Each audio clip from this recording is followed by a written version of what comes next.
Magandang hapon sa bawat isa, mga kaibigan natin, PWD at stroke survivors. Maraming salamat sa inyong pagsubaybay at pakikinig. Maraming salamat din sa mga magandang feedback na inyong binibigay. Ngayong hapon, may bago naman tayong episode natin pag-uusapan yung pinakamahirap na pangyayari sa buhay natin, yung pagtanggap sa bagong ikaw, ang acceptance o pagtanggap, ang isa sa pinakamahirap na yugto ng buhay ng PWD at isang stroke survivor na kailangan maunawaan at kailangan maintindihan at tanggapin ang pagtanggap sa iyong kalagayan o pagtanggap sa bagong ikaw.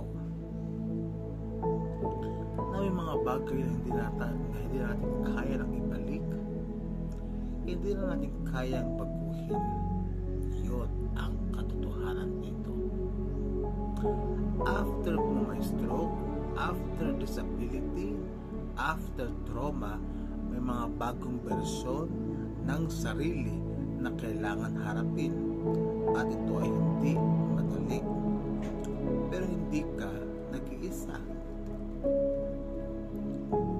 Kapag nagkaroon ng stroke o nagkaroon ng kapansanan, hindi lang katawan ang nagbabago, pati ang isip, puso at ang buhay.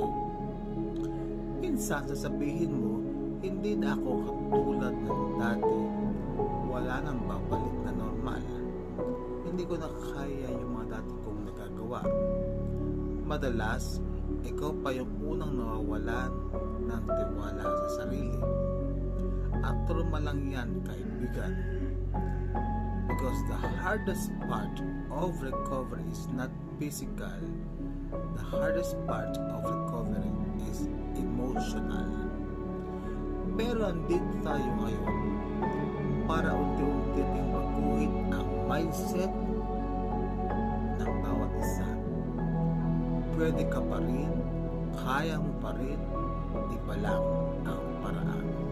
Ulitin ko, mga kaibigan, pwede ka pa rin, kaya mo pa rin, pero iba lang ang paraan.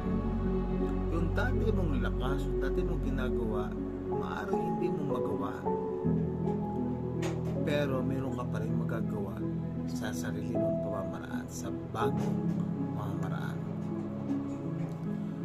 Nararamdaman mo ba na minsan na kulang ka na parang nabawasan ang pagkatao mo dahil sa mga nangyari sa iyo? Pero ito ang totoo, hindi ka nabawasan, nagbago ka lang.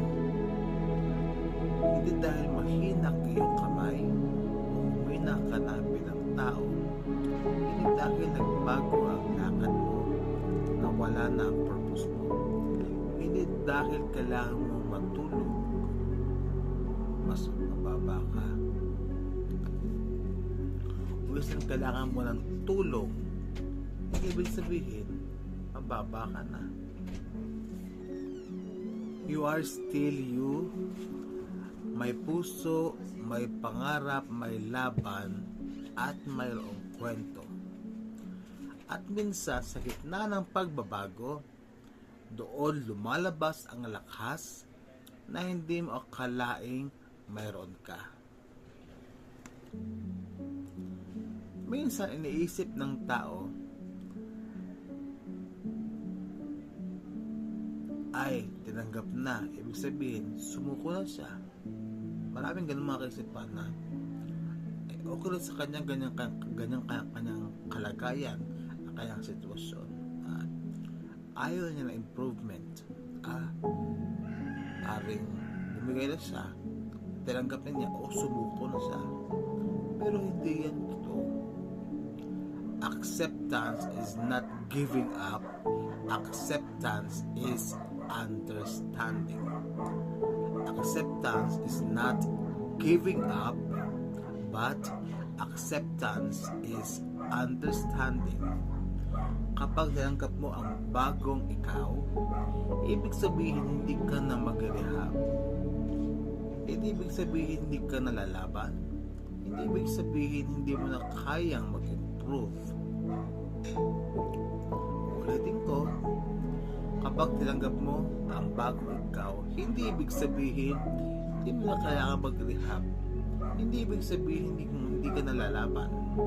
At hindi ibig sabihin na hindi mo na kayang mag-improve.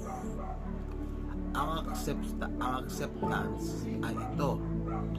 Inaamin mo kung nasaan ka ngayon, pero naniniwala ka pwede pang umangat ang buhay mo. You are embracing the current you while still believing in the future you. This is a strength. This is bravery.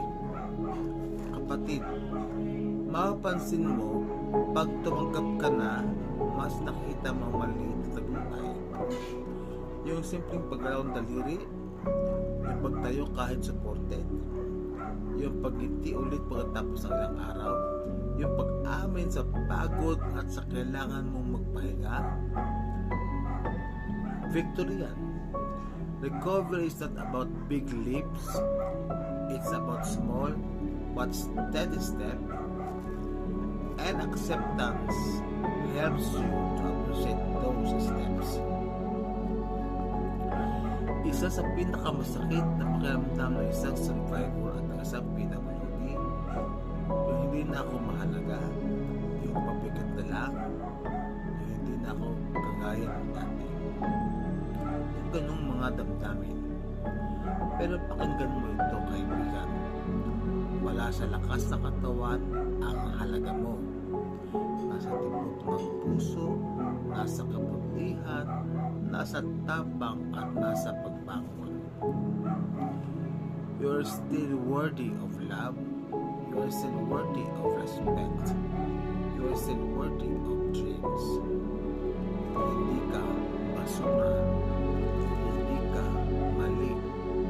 At hindi ka sobrang nagbago para hindi ka mahalin. Lagi mo tandaan, mahalaga ka noon, ngayon, at bukas. Kaibigan, ang bagong ikaw ay hindi pangit o kulang. Ang bagong ikaw ay mas matapang, mas malalim, mas totoo. Hindi madali ang acceptance, pero araw-araw pwede mong simulan ulit. Sa bawat araw na tanggap mo ang sarili mo, mas gagaan ang paglakad mo sa recovery. Hindi lang paglakad, kundi ang iyong damdamin ay gagaan din dahil sa iyong pagtanggap sa iyong kalagayan. Lagi mong tandaan, you are still you and you are still becoming. This journey is not over you, or is not over, and you are never alone. That this journey, your journey is not over. Sabihin mo sa iyong sarili ngayon, this journey, my journey is not over. My journey is not over. Maraming salamat sa iyong pakikinig. Hanggang sa susunod nating episode. Kaibigan, magpahinga, lumaban at yakapin ang bagong ikaw. Dahil may pag-asa pa, may bukas pa, at may laban ka pa na haharapin. Patuloy lang.